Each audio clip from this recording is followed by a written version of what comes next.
Hey, what's up guys? Welcome back to the channel. Today is going to be my spoiler-free movie review for Thor Love and Thunder. This was one of my most anticipated movies of 2022, and I gotta say I really enjoyed it. It was just a really fun movie overall, and it definitely had some problems, which we're going to talk about. Essentially, the story of this movie is Gorr the God Butcher is going around slaughtering different gods, which obviously Thor is going to be pretty worried about that because he is a god himself, and Thor has to assemble a team to go and fight this villain. That's essentially the story without giving anything away. The movie's also directed by Taika Waititi, which you guys know who he is. He's a really crazy director. I really like his personality and I really like his films. Ragnarok was one of my favorite MCU movies of all time. It's in my top 5, and myself and others were really worried about this movie essentially being a remake of Thor Ragnarok, which I'm glad to say it wasn't. This was almost like a superhero romantic comedy, which is awesome. Like, it was a very unique MCU movie. I've never really seen something like this done before. And quickly, before we get too deep into this review, I want to show you some Thor Love and Thunder merch that I got at my local Cineplex theater. So the first thing is a collectible cup, so you can see Thor there with Stormbreaker.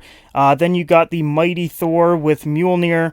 Then if you keep turning it around, you get your Thor Love and Thunder logo, and then you also get a little character on the top, which I chose Thor, and I think they only had Thor and Mighty Thor, so I just went with Thor. Pretty decent figure. Like, it's obviously not going to be like Hot Toys detailed or anything, but it's alright. He does look a little derpy, but that's fine. I also got a collectible poster, so you can see Thor and Jane. I think it looks really cool with the Bifrost opening up, and then we've got lightning going towards Mjolnir with some planets in the background. Pretty solid mini poster. Then I got a collectible popcorn bucket, so we've got the Thor Love and Thunder logo, we've got Stormbreaker there, we've got Thor in his new costume, which I'm a huge fan of. I know some people don't like it that much, but personally I do. Another Thor logo, we've got the Cineplex logo, which is the theater chain that I always watch my movies at. Then we've got the Mighty Thor, Jane Foster herself with Mjolnir. Really cool popcorn bucket, and I'm glad that it's now in my movie collection. So yeah, some pretty cool stuff that I got at the theater, but let's go ahead and dive right into the review. Guys, let's go ahead and break down this review by first talking about the characters, then the story, then the positives and the negatives. So the first character that we're going to talk about is Thor, played by Chris Hemsworth, of course. He nails it. He loves playing Thor, and you can definitely see it in this movie. He's still that really funny Thor that Taika introduced us to in Thor Ragnarok, and I really like what they did with the character in that movie. And he's essentially the same in this movie, probably a little bit funnier. And I just gotta say, Chris Hemsworth is in the best shape of his life. This guy is absolutely chiseled. Half the time he was on the screen, I literally just couldn't take my eyes off of his arms. It was just crazy. Especially in IMAX, those things were just cannons. But yeah, Thor was really solid. I really liked his costume. I actually pre-ordered the Hot Toys version of it because I thought it looked really cool. And overall, this movie was meant to bring Thor on a new path, which I'm glad to say they definitely bring him on a new path, and it's something that I definitely wasn't expecting. I'm not going to spoil what that is, of course, but it was just so unexpected. And I think some people will like where his character is going, and some people probably won't. The next character that I want to talk about is the Mighty Thor, played by Natalie Portman. Really awesome character. I was pretty worried that they were going to almost like sideline Chris Hemsworth's Thor in this movie to make it almost like a Lady Thor movie, which I'm glad that they didn't, but she was such a good supporting character. She had a lot of screen time, but she didn't outshine Thor, which is exactly what I wanted from Jane Foster's Thor in this film. Her power set was really unique and different, but also very similar to Thor, of course, and when she uses Mjolnir in this film, it is just so damn cool. I know you guys have seen in the trailers where she uses the hammer and it breaks apart, hits a bunch of enemies, and then comes right back. It was just so cool to see in the movie, and I think she does it maybe 2 or 3 times. But overall, Natalie Portman did a really good job. She was kind of funny in some parts. She had some lines that were meant to be funny, but I didn't really laugh at, and the emotion that she brought to Jane Foster was incredible. Like, I know you guys know that she's going to be dealing with cancer in this movie, and she does a great job just being,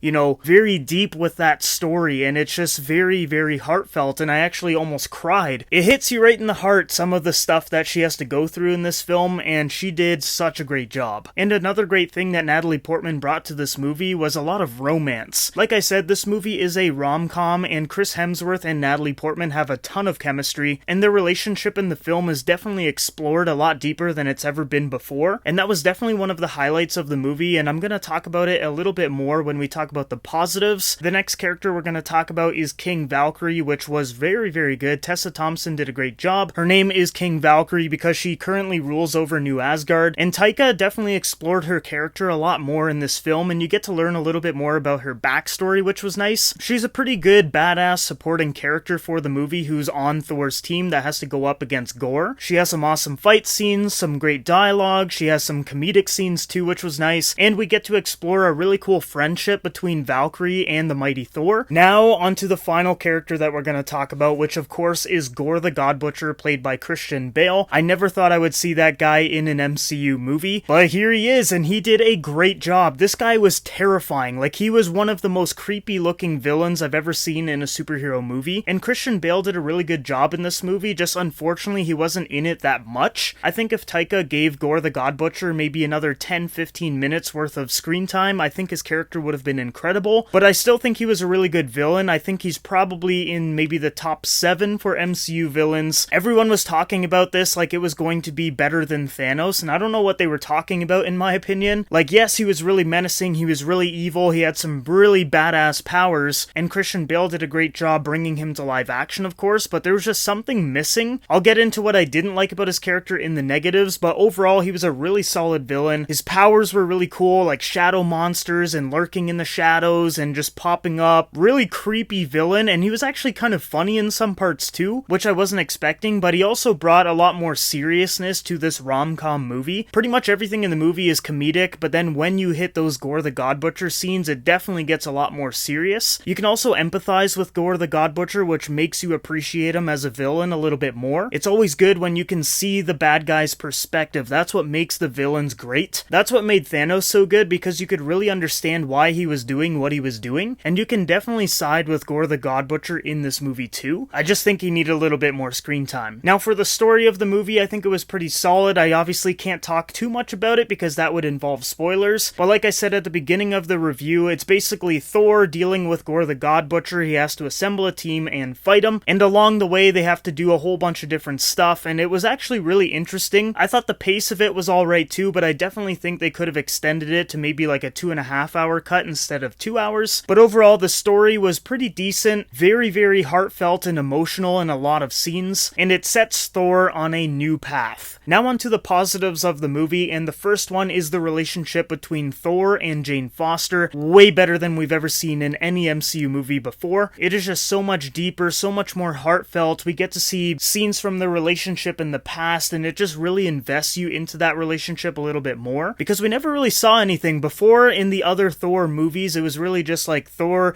thinks Jane is hot and nice, and Jane thinks Thor is hot, and that's like pretty much all the stuff we ever got to see of them. But in this movie, Taika really explores that relationship to the next level, and I really, really liked it. Another positive is the action scenes. They were really, really well done, and the VFX was awesome as well. I know a lot of people were complaining about the helmets in the trailer. It looked really, really wonky and just kind of like it was just layered on top of their head and it didn't look real. But in the movie, it looks a lot better than it does in the trailers, and overall the VFX was great. There was a really cool fight scene in the Shadow Realm involving just monochrome but then color bursting here and there. Really, really awesome, and one of my favorite fight scenes in the MCU as a whole. Another positive is Gorr the God Butcher as a villain. I think he was really good. Like I said before, I think he definitely could have benefited from a little bit more screen time, but overall, really, really badass villain. The next positive is the comedy. I thought a lot of it worked for me. I just kind of laugh at anything, to be honest. Some people might not like it, especially if you thought that Thor Ragnarok was a little bit too silly. You're definitely not going to like this movie. Ragnarok had a lot of comedic scenes, but it was kind of spread out a little bit. This movie is just like comedy, comedy, comedy, comedy, comedy, serious scene, comedy, comedy, comedy, and it might overwhelm some people, but personally I liked it, and I would say about 90% of the jokes hit me. There was a few that just, I didn't find that funny, but overall I was chuckling for pretty much the whole movie. Another positive that I have is the world building. This definitely expands the MCU quite a bit, and as a fan of the Marvel Cinematic Universe, I think the bigger the better, and Taika definitely introduced it in a pretty interesting way. Alright guys, now on to my negatives with Thor Love and Thunder. Now the first negative that I have is with the runtime. I think it was a little bit rushed, like the pace was kind of just like go, go, go, go, go, and when you hit those really emotional scenes, it doesn't give you enough time to just slow down and really feel the weight of the scene, and sometimes there's a really emotional scene, and then, you get really invested in it, but then they hit you with a joke, and it's like, you didn't need to do that. The next negative is with the tone. This movie felt like a rom-com, then it was like serious, then it was like a horror movie, then it was almost like a thriller, then it goes back to comedy, and it was just kind of all over the place. For the most part, I think it worked, but there was some parts where I was watching it and I was like, oh, this is really cool, this is really deep, emotional, it's thrilling, and then it was just like, boom, we're in a comedic scene again, and I was like, okay. I think if the tone was a little bit more consistent throughout the whole movie, it would have been a lot better. There was also a couple of scenes in the movie where I was watching it and I was like, this is kind of dumb, like who came up with this? Or who thought it was going to be a good idea or something? The main one that I'm talking about is in the third act involving the final battle. I'm sure you guys will know exactly what it is when you go and watch the movie, or if you have already seen it, you definitely know what I'm talking about. It was just kind of out of nowhere, and I don't think it really made a lot of sense, and I wish I could forget it. That's all I can really say about it right now, but personally I thought it was kind of dumb. The next negative is about Gorr the God Butcher, because like I said, he definitely needed more screen time. One major complaint that I have with the character is that his name is Gorr the God Butcher. This guy is murdering gods, but we don't really get to see him murdering many. Like, I was expecting to see just like a murder crime scene investigation, you know, what's happening, this guy is just slaughtering people, and seeing him actually do it was, you know, something that I was really looking forward to, but unfortunately, because this is a Disney movie and it was PG-13, they probably couldn't show too much, I guess. But with a name like Gorr the God Butcher, you should definitely expect to see a lot more butchering in the movie, and unfortunately we didn't really get that. That's really it for the negatives, guys. Really, I think Taika could have made this movie really good if he just added a little bit more screen time, a little bit more gore scenes, took the movie a little bit more seriously in some parts, and then he would have had an absolute banger of an MCU film. But based off of the movie that I just saw, I'm going to give Thor Love and Thunder a 7.5 out of 10. It's a solid movie, it's a lot of fun, it's not bad, it's not great, it is just a solid, just good MCU movie, which is totally fine. Not every movie has to be like the best MCU movie ever. You're not gonna have an Infinity War, Endgame, Spider-Man No Way Home literally every single time a movie comes out. So having movies like this is totally fine in my opinion. But yes, I wished it was a little bit better, but it also could have been a lot worse. Overall, just a solid Marvel movie. So guys, let me know what you thought about the movie down below in the comments. Try to keep it spoiler free, please. I'm actually gonna go see the movie again tonight, so maybe my opinion will change after a second viewing, but I doubt it. I just think it's gonna sit around 7.5 for me no matter what. I don't really see myself coming out of it the second time and being like, oh my god, I was wrong, that was a 9 out of 10. Really cool movie. I love the soundtrack, the action, the ensemble of characters, everything was just solid. Definitely watch it in theaters, and if you're a movie collector, you should definitely buy it on a 4K Blu-ray. I think it's worth it, especially with the VFX in this film. It is just top notch. Oh, and quickly, one other thing that I forgot to talk about in this movie is the goats, because they are actually really funny. They are literally just screaming like the entire film, which just, you know, made me laugh. Like I said, dumb things like that just make me chuckle. But anyways, that's the last thing that I want to talk about in this review. The goats, they were the goat. So guys, thank you for watching the review. If you guys are new to the channel, make sure you like and subscribe. That's the end of the video. Thank you again for watching. I hope you guys all have a great day, and I will see you guys in the next video.